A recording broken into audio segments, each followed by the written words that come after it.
লক্ষ লক্ষ কোটি কোটি টাকা থাকা সত্ত্বেও এই সমস্ত সন্তানেরা তার মার খোঁজ নিতে পারে না।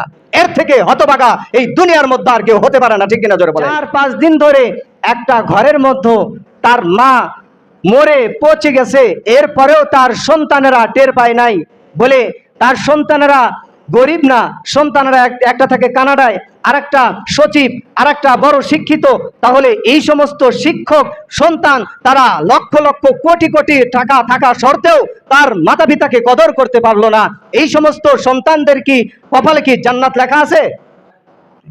যেই মা 4-5 দিন ধরে ঘরের ভিতরে মরে পড়ে পচে থাকে, এরপরও এত বিলাসবহুল লক্ষ লক্ষ কোটি কোটি টাকা থাকা সত্ত্বেও এই সমস্ত সন্তানেরা তার মার খোঁজ নিতে পারে না। এর থেকে হতভাগা এই দুনিয়ার মধ্যে আর কেউ হতে পারে না, ঠিক কিনা জোরে বলেন।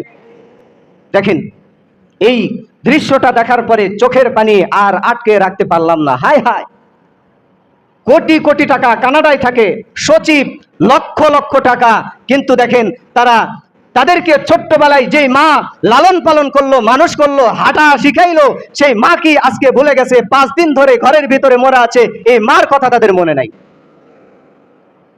এর থেকে হতভাগা দুনিয়ার মধ্যে আর কেউ থাকতে পারে না।